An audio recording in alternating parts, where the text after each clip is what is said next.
So we're at 3:30. Welcome today. My pleasure to introduce Professor Bart Geerts, who is here as a candidate for our Max Thomas Professorship.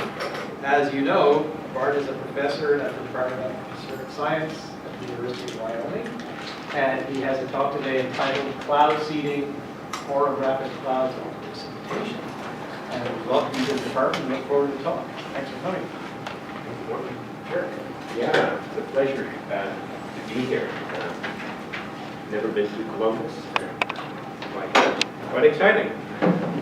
Today I'm going to talk about, as you can see, cloud seeding, weather modification. Something that it's not done in Ohio, I don't think. And that's esoteric, but if you go back long enough in the early days of what was then called the U.S. Weather Bureau, before there was a National Weather Service. One of the two key responsibilities of the newly instituted Weather Bureau after World War II was to explore weather modification, actually, the other one being forecasting. So I'm going back a little bit into the history. I'll start off with some background into cloud physics, but then I'll move on to application of cloud seeding to the enhancement of precipitation snowfall over the western U.S., where it's conducted fairly widely operationally.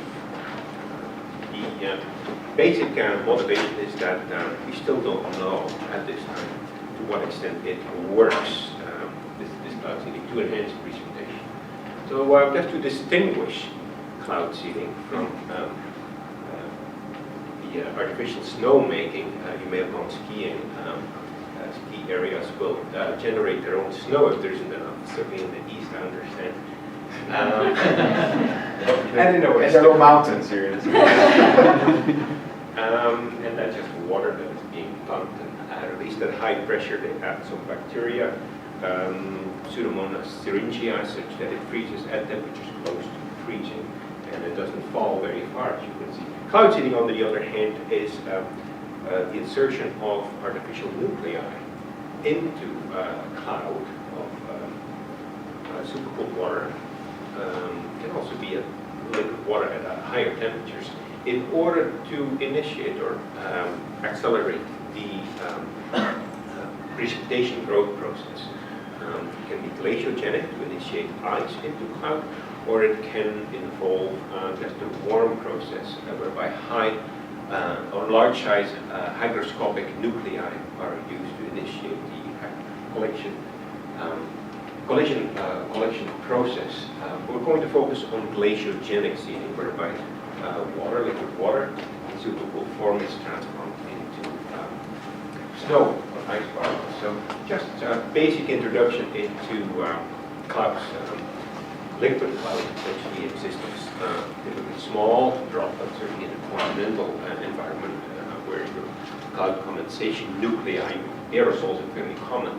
You tend to have numerous but small droplets, typically as many as 100 in 1 cubic centimeter, which is quite small. The raindrops are considerably larger. These droplets tend to persist in a temperature below freezing, oftentimes well below freezing, below -10 Celsius. When you come to -20 Celsius or so, then the clouds are most likely frozen. But -15, you often find liquid clouds, and those droplets, they will grow, but that growth rate is somewhat constrained when you come to the size of about 30 micron.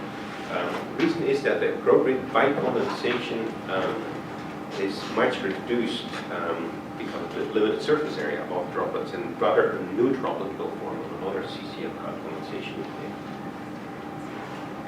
On the other hand, to grow a droplet by collision, you need relatively large drops. The collecting drop needs to be at least 50 millimeters. So there's a barrier for growing droplets large enough to fall down.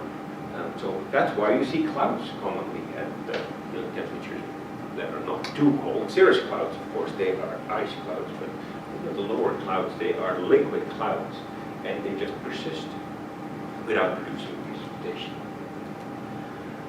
On the other hand, ice forms spontaneously only at temperatures below -39 Celsius in homogeneous non-aerosol environment. So in effect, pretty much all ice forms from nuclei, ice nuclei. Not that many aerosol particles act as ice nuclei. You have to go to pretty low temperatures for your typical dust to produce ice. That's because of the crystalline structure of ice. So most common way in which ice forms is actually through the liquid process, supercooled droplets, the greenish, light green circles there, either by contact or by immersion. The little brown trapezes there, they are aerosol particles. And at temperatures of, say, -10 or even colder, that nucleation process can take place. So the implication is that you often find supercooled droplets because nature has relatively few ice nuclei. Some bacteria, such as some soil bacteria or Pseudomonas syringae, plant bacteria, and also silver iodide tend to nucleate at a higher temperature, closer to freezing. Then when you have a few ice crystals in a supercooled liquid cloud, then what happens is that the ice crystal will grow at the expense of the liquid droplets. They will evaporate essentially and the ice crystal will grow at the expense of the droplets because ice is saturated at a relative humidity relative to water. That's less than 100%. 90% for instance. The precise number depends on the temperature. So these beautiful ice crystals form these dendrites or sector lights or rosettes depending on temperature. But the key here is that the water saturation of ice or saturation of liquid really relative to ice is positive and peaks at about -15 Celsius. So at that temperature, the saturation vapor pressure difference between liquid and ice is the greatest, and that means that water will tend to move from the liquid phase through the vapor phase to the ice phase. And so this regime, forecasters sometimes refer to as the dendritic growth regime. The reason why dendrites tend to grow fairly well there is because of that large vapor pressure difference. That's where the best snow grows, and in fact most of the precipitation on Earth, even in the tropics and in the warm season, is the result of that growth process. So supercooled water is pretty common in clouds across the Earth. This is an example of the Dow radar antenna in a project that we're just conducting now up on a mountain 8,300 feet high in Idaho. It's a lot of supercooled water that produces that rhyming. This is from the nose cone of an aircraft that was flying in supercooled liquid. So this can be an aviation hazard. But it's essential for the snow growth, naturally. Changing topics for a moment, you all know that the western U.S. is fairly dry. And that at the same time, most of the precipitation there falls over the mountain. In fact, if you look at this map, you can see individual mountain ranges, very small scale, corresponding with a higher precipitation. And in a changing climate, we expect to see some changes in precipitation. The amounts may vary regionally, and we don't quite know how orographic precipitation specifically is affected. This is just one illustration of changes in precipitation by 2050 compared to current. Aside from precipitation, we also expect to see changes in evapotranspiration, a higher temperature as the surface temperature. We certainly expect to see more evaporation and transpiration. In fact, most of the precipitation in the western U.S. evaporates. This map shows the fraction of precipitation that evaporates, and it's more than 50% on average, except for the far western, northwestern areas there.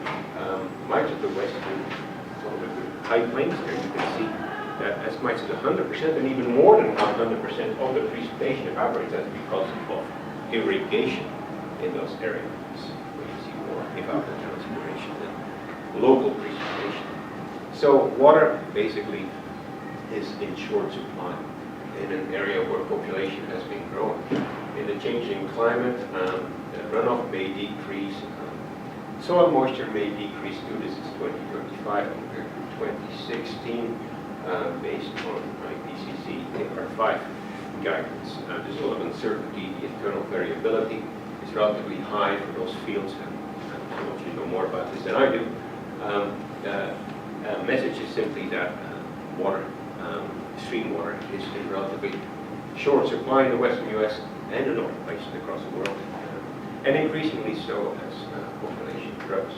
For instance, in the Colorado River basin, we see that water use historically has been increasing to reach the water availability.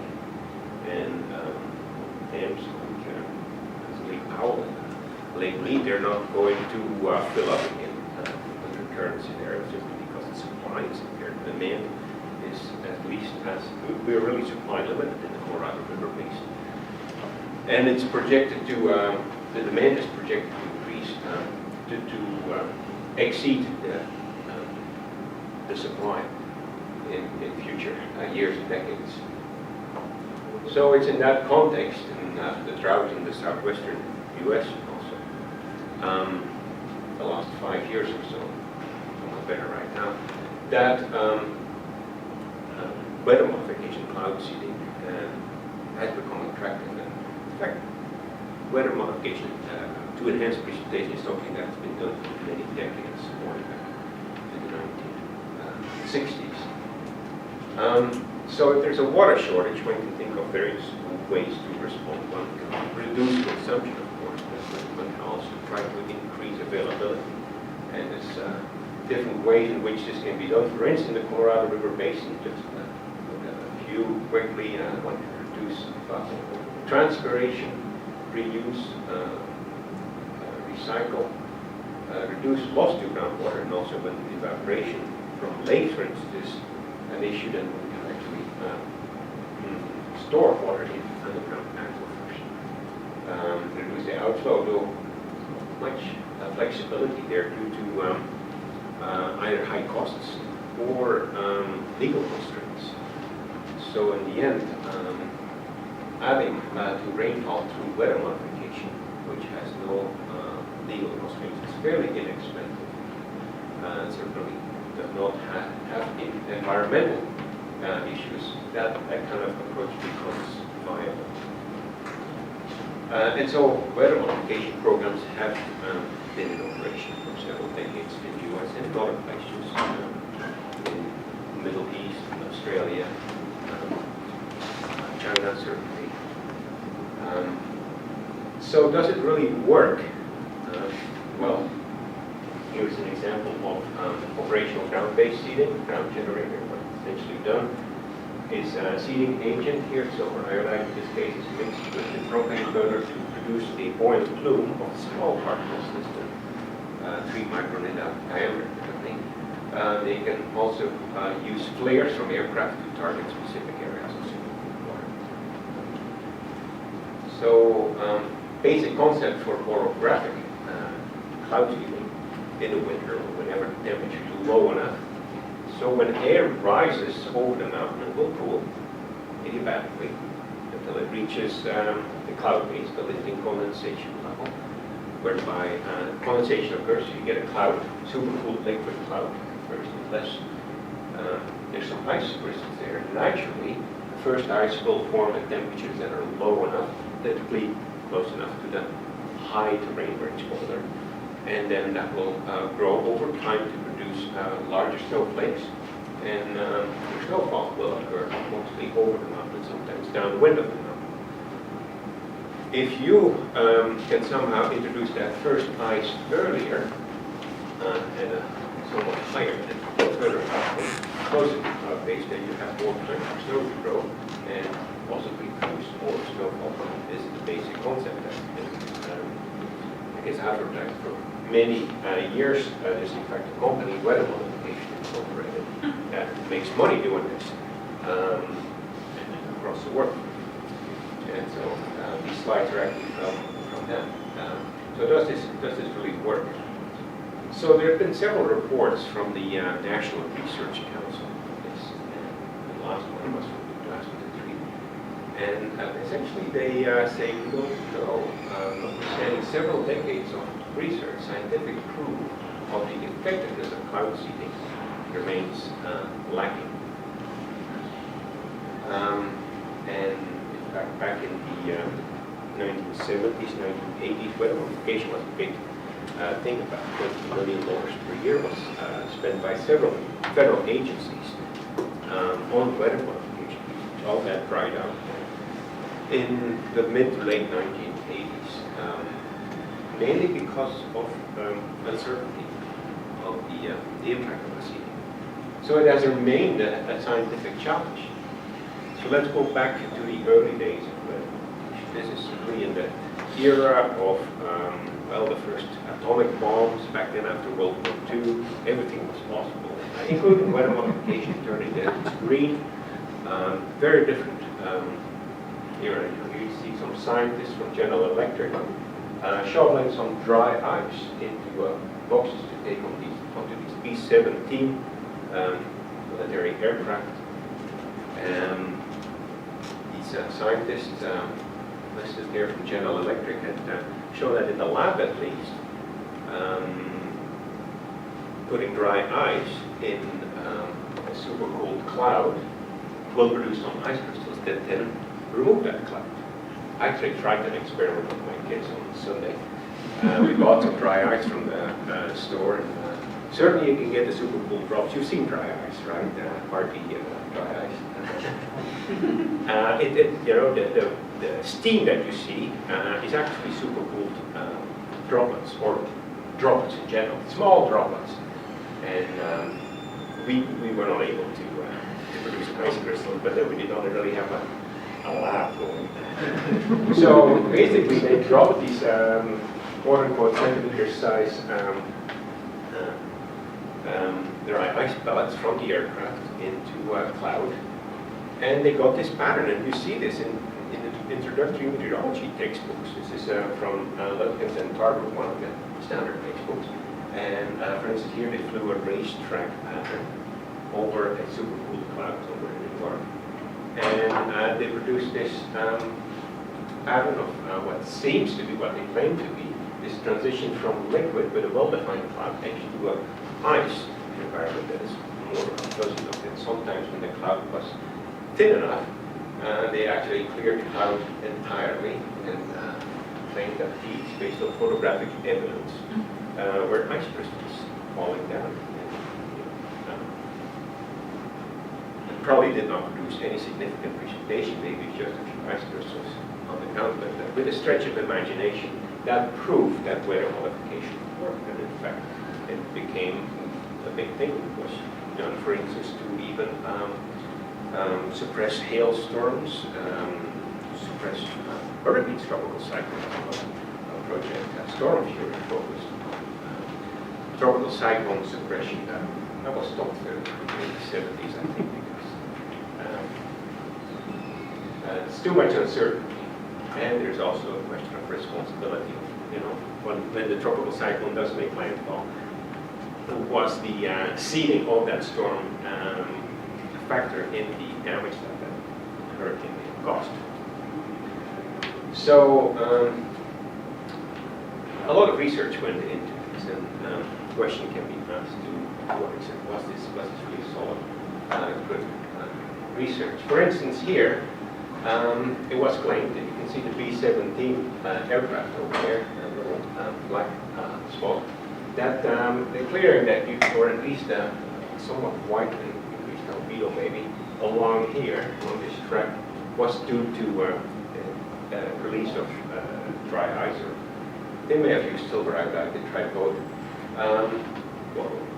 That the seeding was responsible for the change in the cloud. But they occurred quite rapidly. For instance, within 18 seconds, There's a track already as wide as nearly 100 meters.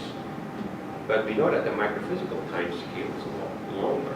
This dry ash falls through the cloud and at first will operate in very small scales to produce crystals, and the crystals, the condensation then may release heat, the latent heat released by freezing of the cloud may release some heat, whereby there may be some circulation through which the effect of the seeding may spread in the cloud, as was hypothesized. But it cannot be that way. And in fact, if you think about it, it may simply be that B-17 bombers had a fairly large wingspan and weighed a lot, and therefore produced a downwash. Newton's third law of physics, and an aircraft, as seen here, produces a downwash on the environment over which it flies. And just that downwash may have suppressed the cloud by substance, or it may have produced something called cloud entrainment instability. That may have been possible. They flew very close to the cloud, within 100 meters or so of the cloud dome, supposedly, according to the early literature of the late 1940s. So I think some of that early research was somewhat dubious.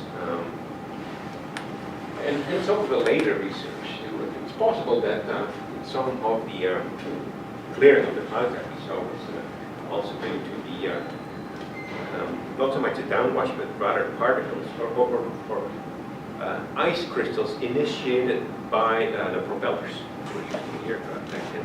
So the propellers spin around through the air very rapidly, thereby producing a low pressure low. I mean, so low that it reduces the temperature below the homogeneous freezing threshold, so locally producing crystals. So behind the trail behind the propellers is basically a region where ice crystals were created simply because of the local cooling. Can occur on the wingtips too, and that could introduce ice into cloud, not the dry ice that they drop, and that actually has been these aircraft-produced ice particles, as they're called, not due to the exhaust, but rather the propellers, can produce cloud holes, as has been shown in some recent papers. So this is Moda's image actually showing some cloud holes over eastern Texas. Interesting patterns. Only will form in pre-formed clouds. So the attribution of observed changes to seeding remains uncertain, I think, to this day. And I think some of the early literature, for instance, this one, 1981, by the fact that it was my advisor, Peter Hobbs, when I was at the University of Washington. This paper in Science is a very short paper that claims that this reflectivity maximum is attributed to seeding. I don't know. There's just not enough evidence of it in the paper to clarify that. For instance, there is no flight level measurements. It was flight level seeding, and this is basically a time height transect of radar data, and you can see a local maximum reflectivity. It wasn't really isolated. It wasn't due to the seeding or some natural effect. How much liquid water was there in the cloud? And why do you see this trail, which is an evolution of snow falling down, I suppose, but your seeding aircraft would have to be aligned exactly with the wind to see that over time. But in fact, as it turns out, the seeding aircraft was flying across the wind. So I don't know about this attribution. Peter Hobbs himself, actually, in the 2001 editorial in Bam says that some of the earlier seeding related or weather modification related research was I forget how he said it, that it was questionable, and that the public deserves to know better. And he moved away from cloud seeding.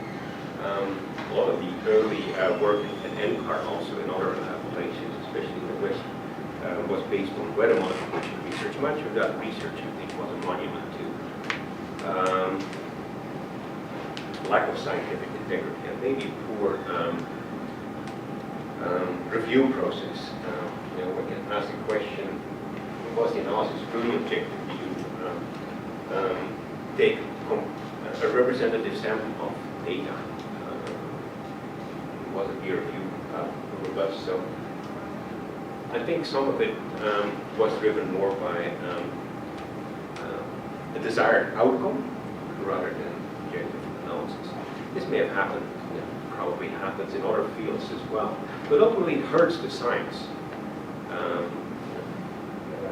think it's a self-interpretation. And so in the 1980s, pretty much all this research went away.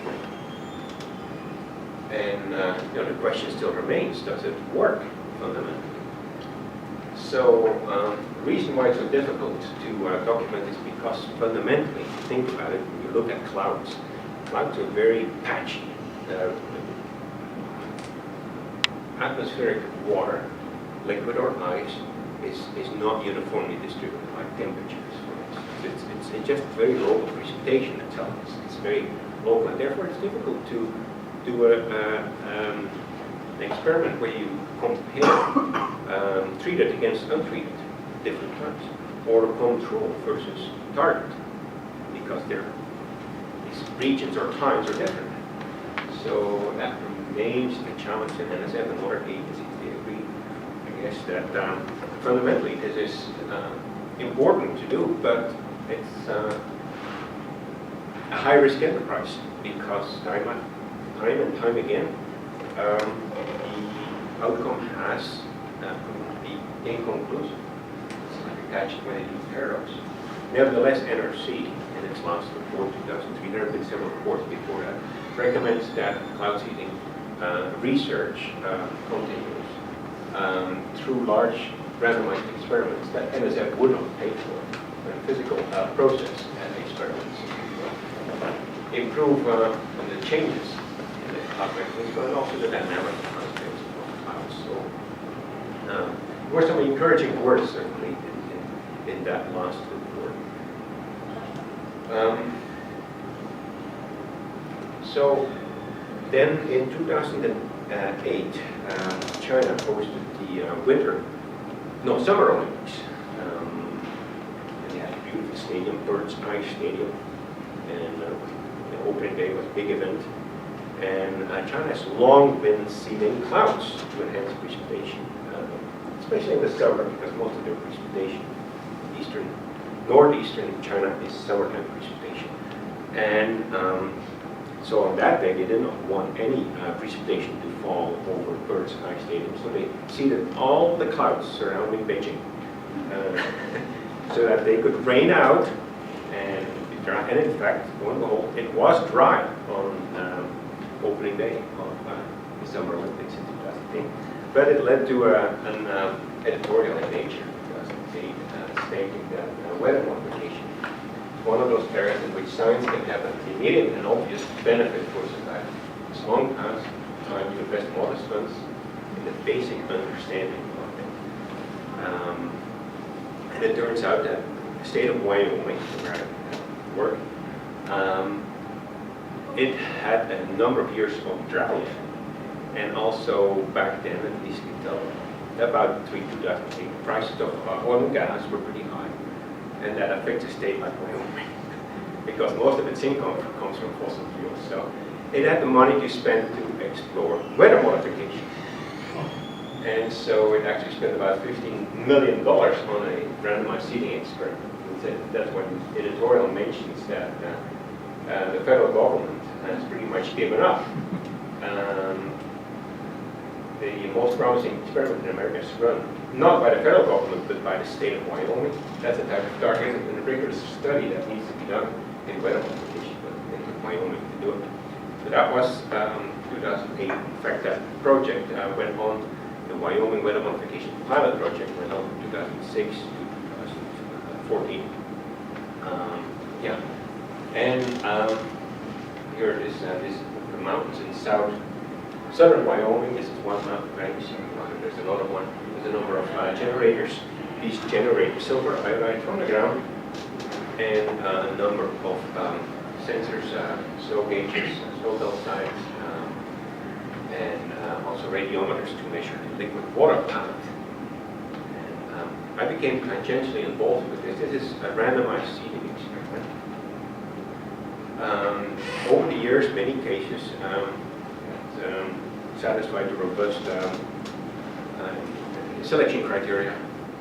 They were conducted, and the outcome after all those years was that not a statistically significant increase in precipitation.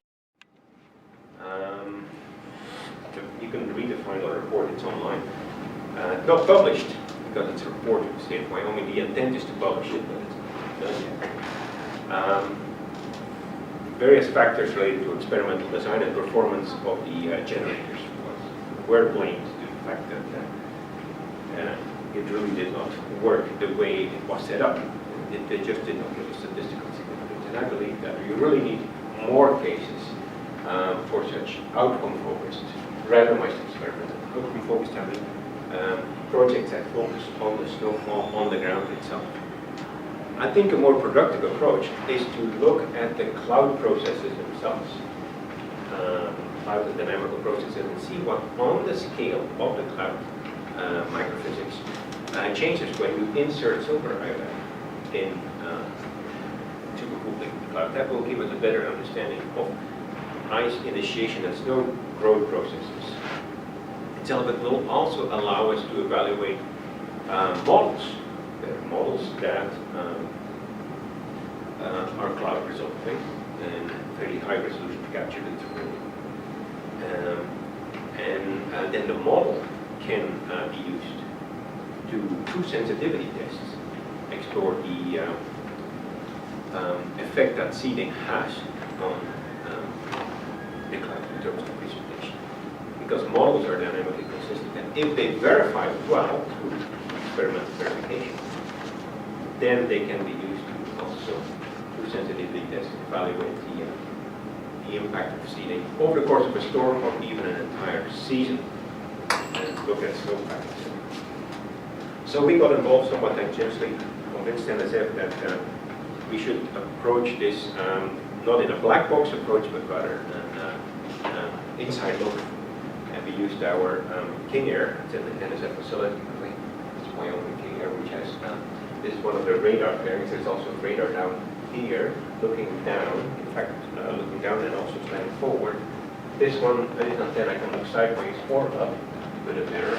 There's a gust probe here, which is the winds, 3 dimensions, and then there's a number of instruments on the wingtips on this side and the other side to measure cloud particle probes. Some of the instruments you can see here, measuring all the way from aerosol to precipitation-sized particles. The radar, looking up and down, allows us to look at precipitation in a vertical plane, below and above the flight level. The black belt there is the radar blind zone, and then you can see towards the cloud tops above and all the way to the ground below. In fact, since reflectivity is a measure of precipitation rate, you can in fact, there's a relationship between snowfall rate S and reflectivity Z, commonly used. You can actually quantify the precipitation rate on the ground.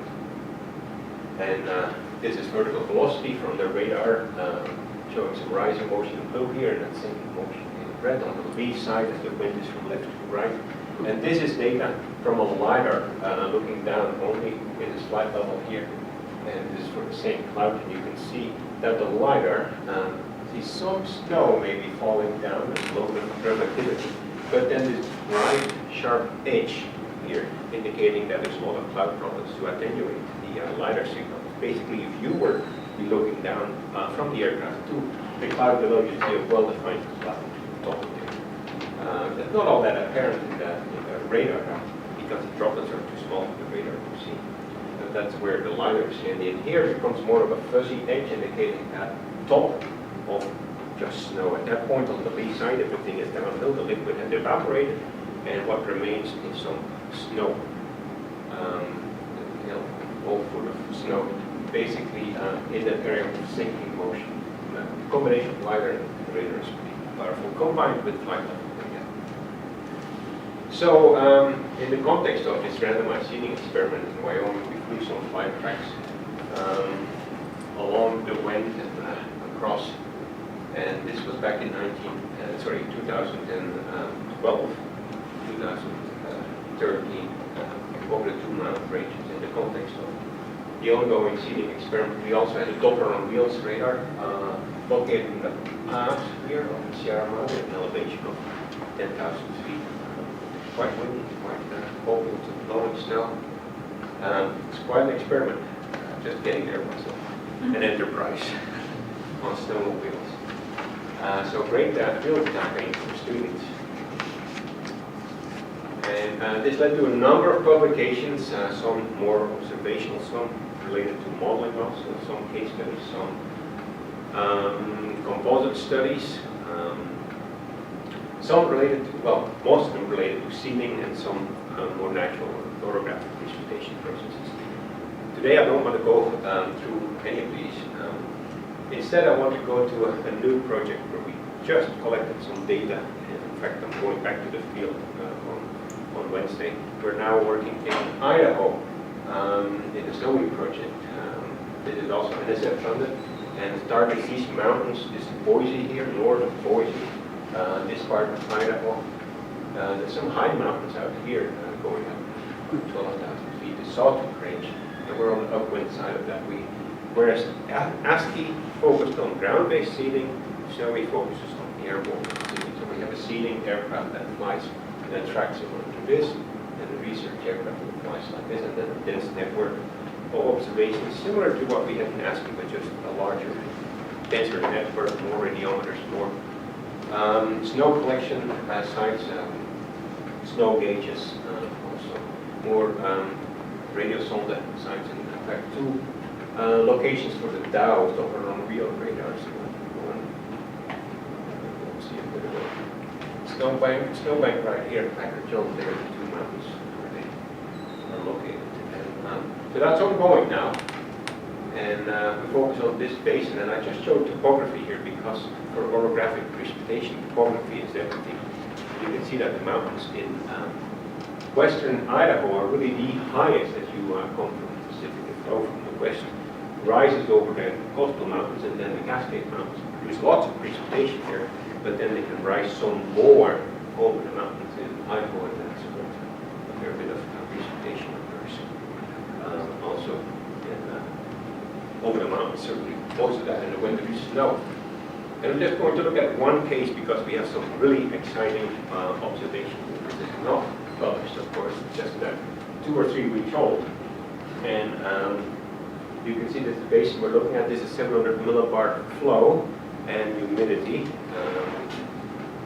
Didn't get it from the Twister website. This is from, I think, the college page. Yeah, it says right there. And anyway, the light bluish shade is over 95% relative to water. And this infrared image shows that there's some high cloud there, a band of high clouds, cold cloud tops moving through. And so we have this Doppler on wheel radar, and what it's observed over that reddish Payette basin, as we call it, is on this day, the 19th of January, when there was very light precipitation. The reflectivity values are impossible to read, but they're fairly low. There's some orographic precipitation with that passing deep storm. But as the storm moved off, at low level, there were still clouds that were not so cold. Their tops were minus 12 Celsius. And in that environment, we had a seeding aircraft fly through and produce 2 tracks burning silver iodide in place along the track in the way that you saw an earlier image of basically wing-tip flares. And these 2 tracks show up on the radar quite nicely. You can see them actually moving through with time from upper left to lower right here, and then eventually dissipate.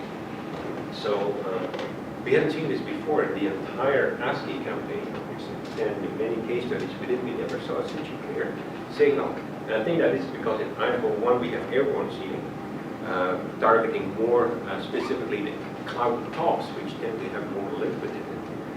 And 2, because there's just more liquid in clouds that are somewhat more maritime, I guess, in this environment with relatively large drops and little ice compared to Wyoming.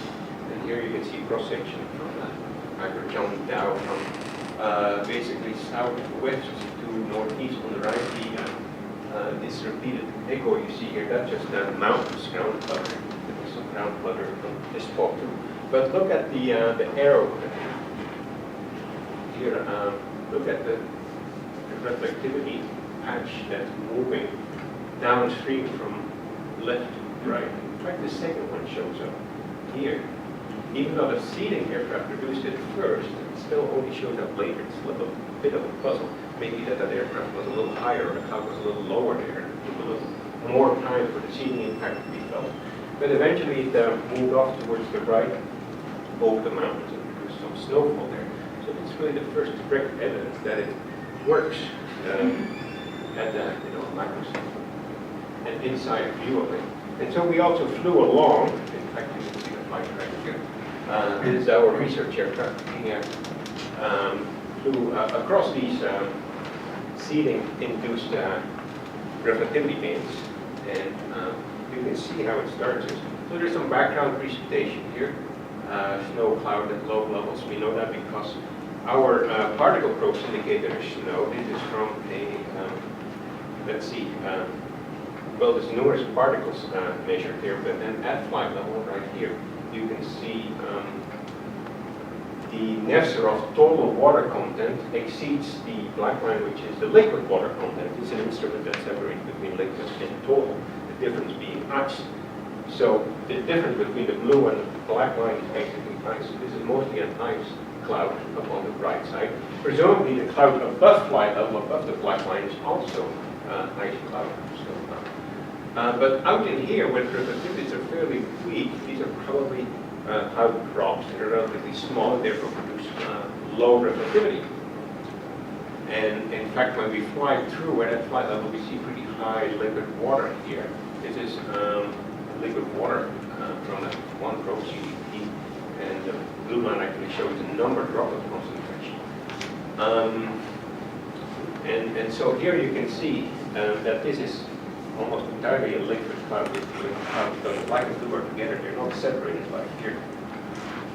So there near the cloud top, we see the sudden change to a higher reflectivity, indicating snow.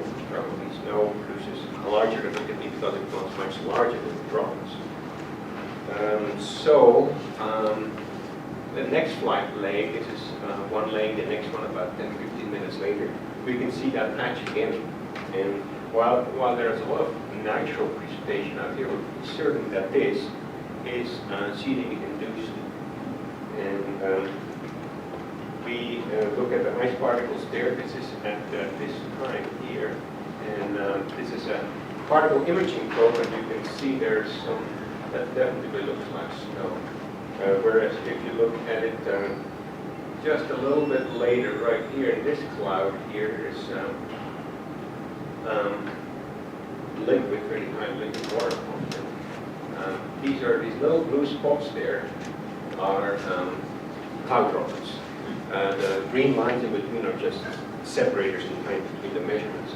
So there's quite a difference between the measurement at that time and the measurement this time in terms of the type of cloud that we see.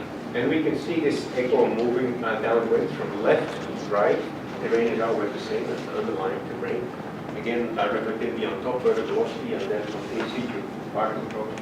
But now you can see the second echo forming right in this area, consistent with the Dow radar data. And they move through, and you can see in the vertical how they produce some streaks of falling snow. And if you look at the snow at this time, you see there's a lot of snow here in the Nesterov instrument. All this is snow with a little bit of water there in black, with beautiful dendritic snow crystals. At that time when we penetrate that snow cloud, and it moves through with the wind, and you can see the precipitation reaching the ground, and then it goes over the higher mountains, it produces heavier snowfall down to the ground, so, and then it drifts off towards the outside of the area of interest. So this does show that it seemed to work, so we were really excited about this. It had never been observed before in such detail. In the past, we had to sort of composite data, look at the frequency distribution, do statistical analysis, but here you can really see it. in a way that a 5-year-old can understand. We sent a seeding aircraft out again immediately thereafter. It flew across the cloud. There's now even less echo because the deep storm had moved off towards the east. There was still some shallow clouds, like water cloud, and normally seeding operators wouldn't see this because they don't see any echoes. They really want precipitation and then enhance it. But here with almost no precipitation, just a few patches out to the east. The rest is clutter. We thought it would be good to seed and see what we get. And lo and behold, so the seeding aircraft is a red dot going back and forth in the 8 legs, back and forth with some burn in place, but primarily ejectable flares, flares that fall down into the cloud below.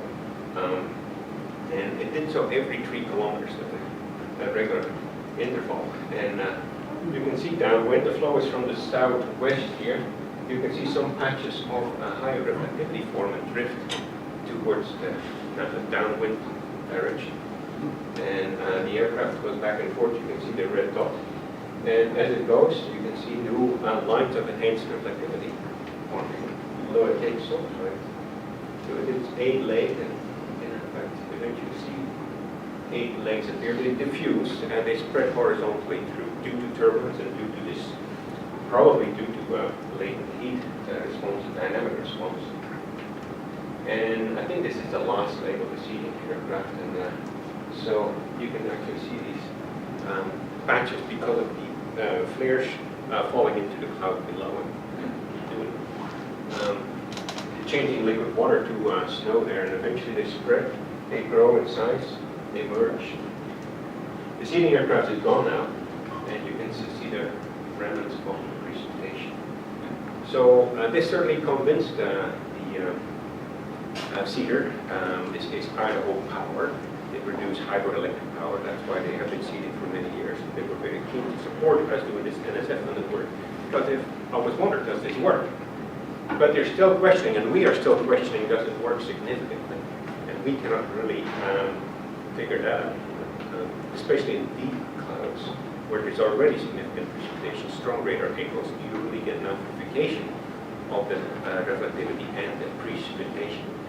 So that's something that we cannot really figure out, but the approach, I think, needs to be the way we tackle this, by looking at observations like this, and then look at numerical simulations, have a high resolution, edit resulting, certainly cloud resulting model, like you can use within WARF, and we're doing that. That simulates these conditions. Does the model capture the observed natural cloud conditions accurately? The depth of the cloud, the phase of the cloud, the overall stability, structure of the echo patterns in a statistical sense. And if so, does the model also, with the seeding module built in, produce similar changes in reflectivity? And then if so, then we can trust the model, and we can let the model tell us how precipitation changes through a sensitivity test, as I mentioned, running the same storm again with and without the seeding module turned on. And then we can explore the whole season and look at the changes in snowpack and answer questions about changes in stream flow, which is what Idaho Power really is on, rather than do this observationally through a randomized seeding experiment, which I think is far too expensive and time consuming. So that's been our approach here. Let's see how much time. Do we have a little more time? I'll just briefly show you one case in ASCII where we were close to observing this, but not quite. Didn't have the Dow data for this. So in Wyoming, I did some modeling work and over this mountain called the Medicine Bow Range. My home institution is out there in the Laramie Valley. This mountain is about 12,000 feet high, and it's a good barrier to flow, but drier, as I mentioned, in Idaho. And I'm just going to look at 2 cross sections, one in this direction, one in that direction. And I show this one simply because it is an almost, I guess, a similar case to the one in Idaho. Very shallow clouds, more of a laboratory experiment, right? And you can see this is a blocky cloud on the upwind side of the Medicine Bow Range. There's some radar return And it has liquid in it because the LiDAR says it's attenuating immediately at the cloud top. No information down below. So we simulated this using a 100-meter resolution large edge simulation. And you can see really similar cloud. This is reflectivity, matching that reflectivity. This is vertical velocity matching that vertical velocity. But of course, there's data everywhere in the model, whereas we have data only where there are echoes. And here you can see the long wind or a long track flow from left to right accelerating in the link. This V acceleration and subsidence is actually common mountains, and somewhat matches what we see here. This is again a long track wind, stronger winds higher up, and then subsiding towards the lee side. So modeled it fairly well, capturing this flow. And when we look at that other cross section, downwind of the generators, you can see that in that early. So it has to be always at the no seed period and a seed period. Contrast two different times, even though there's uncertainty about the natural trends that may occur between the earlier and the later time. We wanted treated versus untreated kind of experiment. And so the flow is from left to right, and the generator is located actually right here, but at the mountain level. This will start here. And you can see that downwind of the generator, during the seed period, this last two later during the seed period, you see enhanced reflectivity, certainly in the last lane. And the model picks this up too, enhanced reflectivity in the mountain side. This is really shallow because the seeding is ground-based, not airborne. And the cloud itself is very shallow. So you can see how the seeding plume goes. This is silver iodide from this 100-meter resolution. There's actually two generators, one here and one there, but they happen to be in line. The flow at 10 meters is shown by the wind barbs. You can see some of the flow is actually blocked right in here, and then it goes down to the mouth. And I'm going to look at the cross-section from left to right, or southwest to northeast, the black line, which goes right through the silver iodide, just to show what the model does as an illustration of using the model to predict how the snowfall may change. In this case, in a control run, there was really no snowfall. The blue contours which are missing here are snowfall. There's one up here because of a high cloud, the cirrus cloud that was subsiding, I believe. But otherwise, really no cloud. There's cloud liquid water though in color. And the cloud liquid fraction was nearly 100%. So this is pretty much all liquid cloud at the top. There's a little bit of snow falling out, very small amount, but almost, well, immeasurable. In fact, the snow gauges did not measure any snowfall. There's a treated run, so with the generator, silver iodide generator turned on, you can see downward of the generator there's ice forming, snow, in the blue contours. At the expense of the liquid, there's less color here than up there. In fact, the difference is shown right here. There's negative numbers here. Treated minus control, basically a loss of liquid and increasing snow that then falls to the ground. So for this very thin cloud, the seeding does seem to work. And you can also see that the liquid water fraction is much lower in the treated room. This is silver iodide distribution. So this is the kind of model simulations that we would have to do to ultimately retrieve or answer the basic question as to what extent it works. So in conclusion, many case studies and composite studies from the ASCII campaign indicate that while the signal is difficult to see, not as obvious as what we saw in Snowy, the preponderance of evidence, this is something that reviewers have questioned, really. We have to be really careful with this statement. The question is really what. We found that using various radars at different frequencies, different control and target areas, that the reflectivity tends to increase and that snowfall tends to increase. The increases in reflectivity are due to an increase in number concentration, not so much the size. In the Snowy project, at least one day in the Snowy project, we found a clear response to airborne seeding. The question remains how common are these conditions? And I think in general they're fairly rare. and certainly operational models do not capture that. You need to run more specialized models that have a good cloud microphysics scheme to separate the liquid from the ice clouds. And it seems to me that the deeper, heavier precipitation systems are very efficient, at least in Idaho. They're already efficient in producing snow. We don't have that much liquid. There's a lot of snow particles there. But some more shallow clouds, the ones shown here, they tend to be more liquid. So they need to be measured and predicted better. So as I mentioned, these physically studies do not quantify the impact of seeding on surface precipitation. You need to go around, experimentally verify a model, and then test the seeding impact with the model itself.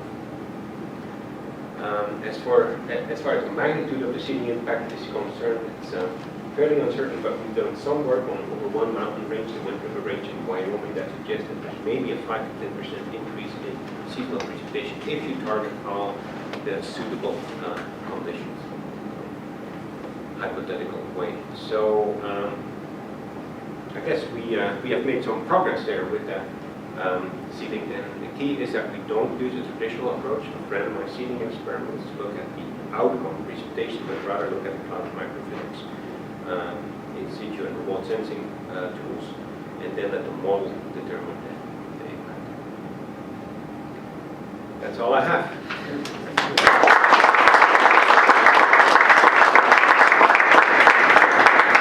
sure you'll have some questions from my colleagues.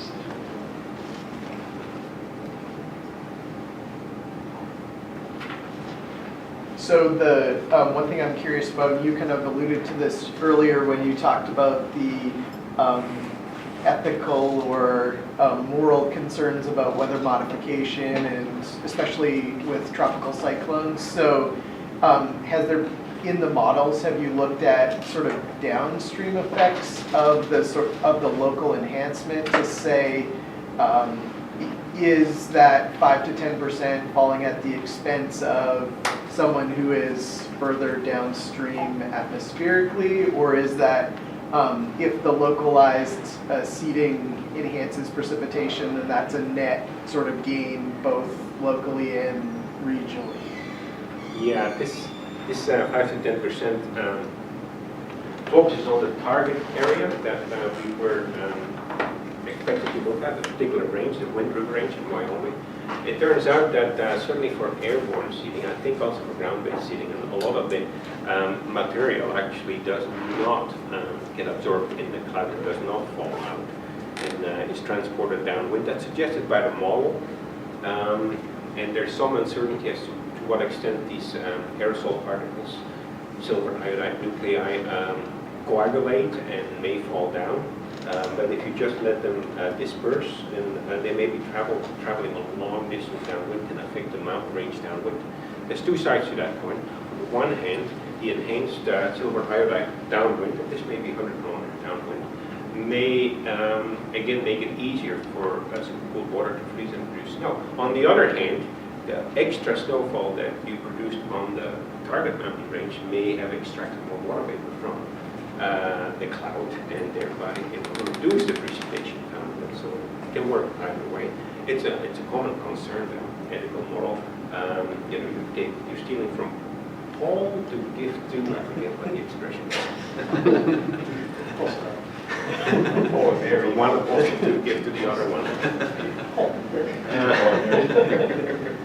So yeah, it's a commonly asked question if you in public meetings about weather modification. It's something that weather modification incorporated supposedly often has to address to what extent does it affect the seeding downwind. For instance, in the 2000 Winter Olympics in the Wasatch Range in Utah, there's a lot of seeding to increase the snowpack there, and the ski areas downwind in Colorado are longer than their snow. And there was a lawsuit about that, actually. I don't know where it was. America. Yeah. Yes. So, is it really possible to scale a program like this to the point where you could solve drought problems that we here in West or elsewhere? Well, that's the $10 million question. Can it really be scaled? These are fairly local projects, and they target only a fraction of the storms. I think the conditions are fairly, suitable conditions are fairly rare. You need to have the right measurements, and they're fairly hard to make. There's some with like applications, and you need more good models that really capture the more transit areas of water. I think winter orographic clouds are the most suitable because the flow just rises over the mountain, and if it's moist enough, it's invariably going to produce clouds, liquid clouds, and so that should be suitable areas, and they have been targeted for a long time. Convective clouds, also in drier areas that are not so prone to deep thunderstorms, or congested, cumulus congested, have been targeted too in many places in China, in Thailand, Australia, Israel, but and also China. Certainly, China does a lot of seeding. They have weather modification offices across the country. Provinces have their own weather modification. To talk about upscaling, China certainly does that to enhance precipitation. But there's at least no solid literature on this to the effect that it works, and it's very difficult to evaluate the effect of seeding thunderstorms because every thunderstorm is going to be different. You cannot have a treated versus an untreated thunderstorm and compare to and say that the difference between the two is due to seeding, because every storm is naturally different. Well, to follow up with that, beyond the practical matter of whether you can scale this up to solve drought problems, does this tell us something scientifically about the nature of clouds and how that would fit into climate models? I mean, does it help us with understanding climate change? I guess would be the... Ultimately, I think so, because you come to, through this process, actually come to understand natural ice initiation processes better. It turns out that some areas in cloud top regions tend to be natural producers of ice crystals. Not quite clear why that is. The turbulence itself may produce local temperature anomalies that can produce ice crystals in these cloud top generating cells. And also within the cloud, we often see these Kelvin-Helmholtz type billows. Can only resolve it through these high resolution radar observations. That's where ice seems to initiate. And then and those would not be suitable for seeding, but aside from seeding, we come to better understand the natural processes of ice initiation.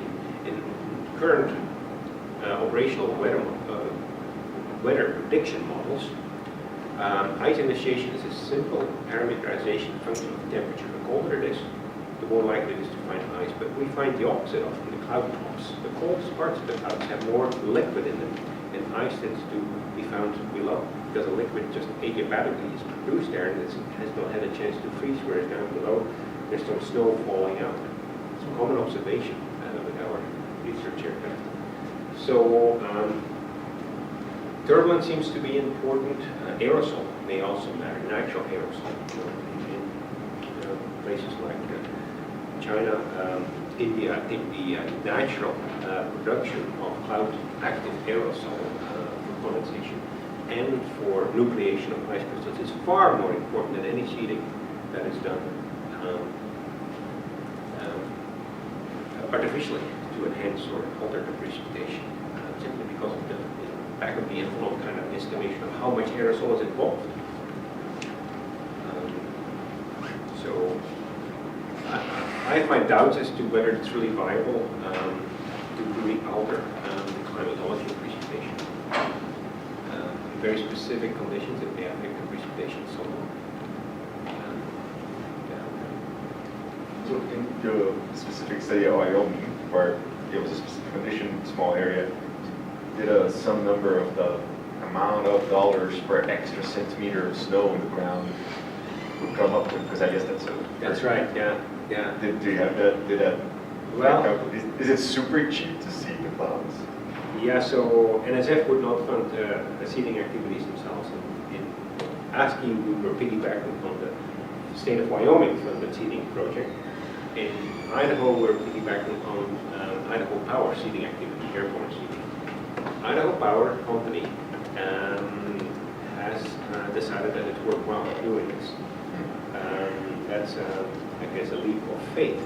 Because really, they don't really know whether it's worthwhile. The seeders, like Weather Modification Incorporated, they will argue that even if the increase is just 1%, then the cost, it's cost efficient to seed the cloud. It depends what area you measure. Compared to cellular service. Yeah, but that's their sales. Yeah. They need, and 1% is certainly not measurable. You cannot, snow gauges have so much uncertainty, especially when the wind moves. You cannot really measure 5 or 10% change in precipitation, storm by storm. It's an integral effect over time. Yeah. So I think the economics are fairly uncertain. There's also the environmental question. In fact, the Idaho Power, through an agreement with the Forest Service there, is allowed to seed. They have ground-based seeders and also airborne seeding, but they have to measure the amount of silver in the snow. The iodide is volatile in this case, but the silver will go down with the snow, and they have to measure how much silver is in the snow. Not to pollute the waters, and also for them it's useful as an indicator that indeed the snow, it has been affected by that silver. It has a scientific purpose. And in fact, in some places, for instance, in Jackson Hole, Wyoming, there's been vehement opposition against seeding by Idaho Power to the mountains in far eastern Idaho because it's their water quality is important. One mountain range there, the Teton Range, they're not allowed to seed there. There's also a national park out there. So there's some environmental concern.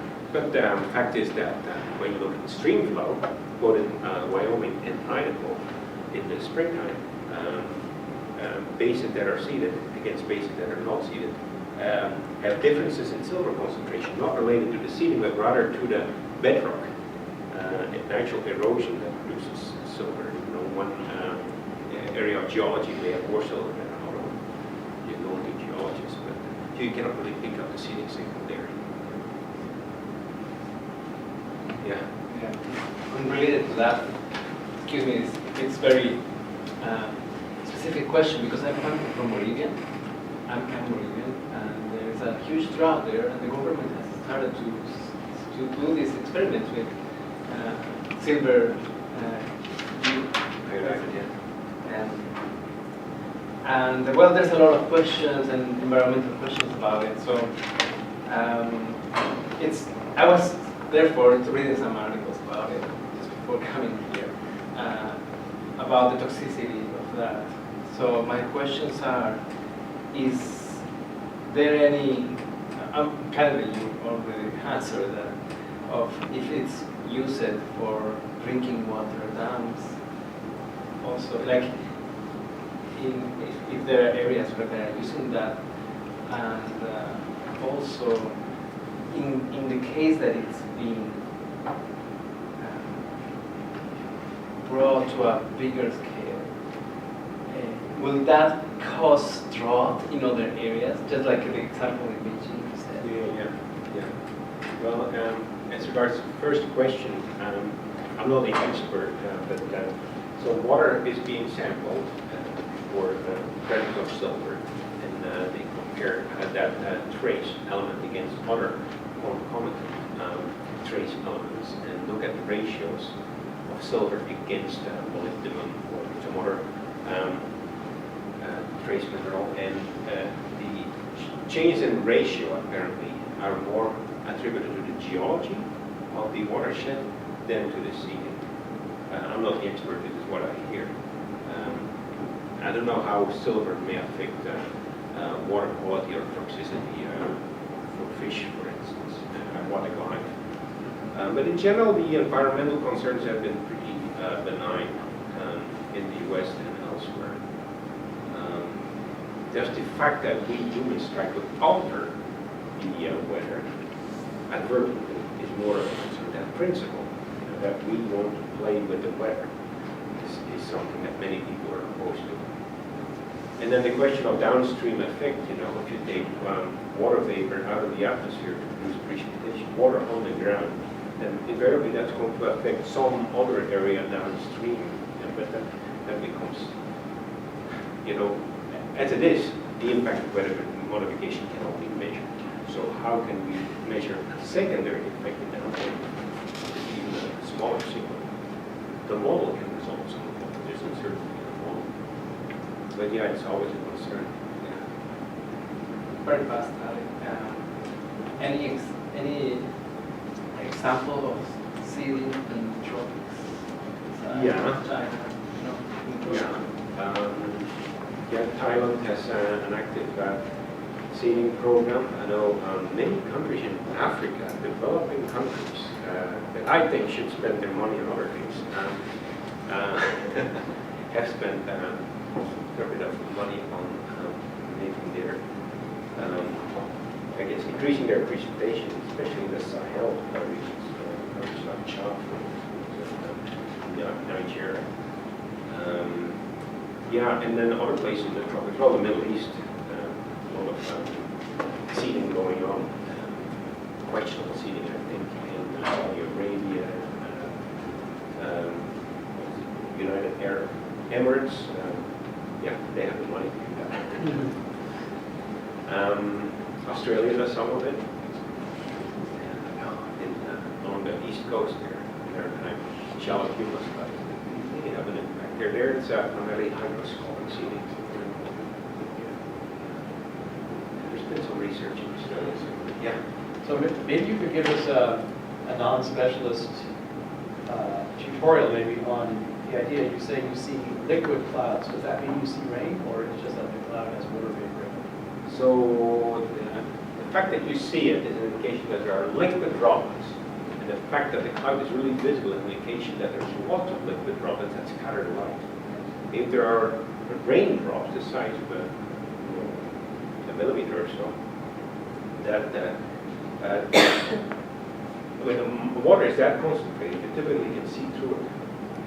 Rain, unless it rains really heavily, you can actually see a fair distance. It's the cloud that brings the visibility. And those are these small droplets that have no fall speed. Basically, they hang up there. And so there's a real distinction between the smaller cloud droplets like and the raindrops that are about 100 times as large.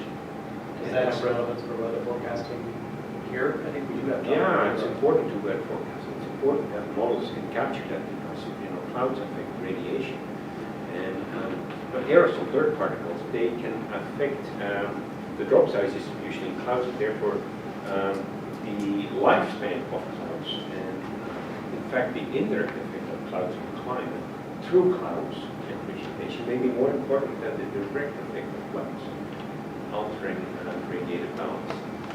Well, the direct effect of aerosol on the climate. So it's a big climate question, actually. Yeah. Can you just tell us a little bit more about future research interests and projects beyond this one that have captured your fancy? Yeah. This is something that I sort of stumbled into because of the Wyoming project. It was a nice opportunity, and to my surprise, NSF agreed to fund it. And it's good research. We have the right tools to approach it, and I think they should continue. But I think we've gone a long ways. I think that the approach of physically based studies rather than randomized seeding experiments are the way forward. And more progress can be made. We may, in fact, do some of that, but I don't think it will continue to be the focus of my research. It's a bit more on the cloud physics side that I care about, and it's something that we did because we had the tools available, our cloud radar, LiDAR, and CG probes. But ultimately, my interest is more on the dynamic side. In fact, I participated in the Buchanan Plains elevated convection at night campaign looking at outflow boundaries, pores, insular pores. And I was thinking of presenting a talk on that question of how boundaries at night may trigger new convection and may help in the maintenance of mesoscale convective systems. So, in fact, my main effort now in the last few months has been to focus on exploring the representation of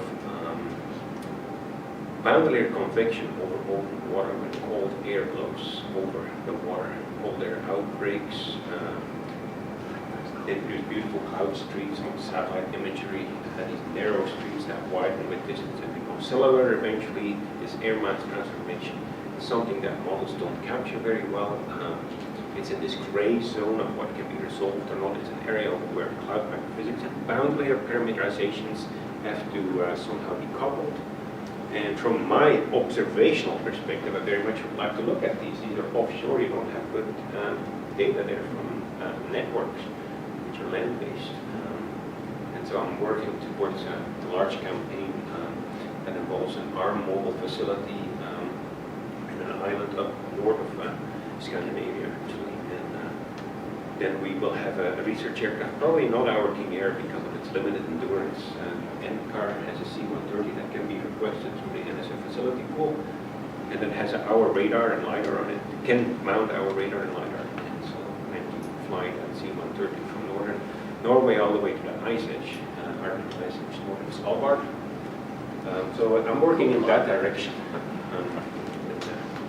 I've talked to several people. There are several proposals in the making. So something that I'm actually more keen on because it's more natural. The dynamics are really interesting. Cloud street dynamics, helical circulations that may develop, why are they organized the way they do. Are the Great Lakes large enough to generate these types of clouds or not? Really? Oh, yeah, the Great Lakes large enough to generate this? Well, they do. In fact, lake effect snow essentially is, yeah, the small bandedness that you see from Lake Michigan, for instance, the most common ones, they're really, helical circulations in the convective boundary that forms over the open water as the cold air masses go over the lake. And sometimes over some lakes, like the Eastern Lakes, Lake Erie and Lake Ontario, they merge into a single deeper band, and they are the ones that produce the heavier lake effect snowfall in places like Buffalo, New York, and also the east side of Lake Ontario. But fundamentally, they are the same type of circulation. Yeah. Time for one more question. Anyone else would like to speak? Brian? Well, thank you very much. It was a great talk. Really excited to see how you combined really a lot of field work with this model and getting students involved. That was correct. Yeah, the students do the hard work. We had a cartoon, I should have actually shown it, where the students are slaving away up the mountain, snowy, with their heavy equipment in a sled behind them, and actually have snowmobiles, but in the cartoon they're actually walking up on snowshoes. And down in the town, comfortably drinking are the people like us. It's the students that do the hard work, that release radio sonde balloons and work on the Dow radars and go collect snow samples. It's a student-intensive project. And this is something NSF wants, and also reduces the cost of the deployment of facilities. The Center for Severe Weather Research that operates the Dows had to operate their Dows with their personnel. So they have, typically it's a buddy system. One is CWR personnel and another graduate student. The graduate student gets rotated, and you have experience in different places doing different things. Yeah, and I was just also intrigued. I wanted to push you a little bit on the other dimension. So you brought up the integrity of science itself. I think we're in an interesting arena politically right now when it comes to science and funding. How do you teach that, the integrity of science? I invite the students to be skeptical. I invite my kids to question science. Don't take things for granted. Try to understand it from basic principles. Try to look at the data themselves. Question the instruments also. Question the model that you may be running. Have a feeling for constraints of the way the data were collected, the limited capabilities of the instruments. Sometimes what you measure is not really what you think it is. For instance, radar activity does not measure rainfall or snowfall, it measures reflectivity. So ultimately, stimulate curiosity in the process, a scientific process. Yeah, I don't like the political climate nowadays where things are turned, I don't want to go there. Well, you actually did a good job debunking the fact that the aircraft, I think it was a B-17, after only 17 or 40 seconds, could have possibly made a 100-meter wide Yeah. swath. Yeah. Now you're flying an actual aircraft that you could potentially instrument how long that real process actually takes. I'm sure it's more. Yeah, we're careful to position the aircraft well enough pilots are doing it. And then also just to make sure that it was not aircraft we was place partners. That's why we did the second flight from there after where the flares are brought down, several hundred meters before they go into the So when you say flare, is that like a firework? Or Yeah, it is. It's a pyrotechnic technique. They're being burned. And that allows for small particles to form. That part is commercial. We take that part for granted. Whatever is being developed by this company called Ice Crystal Engineering. Okay. Yeah. I just have visions of this thing coming down out of the sky. And in this lab, we're going into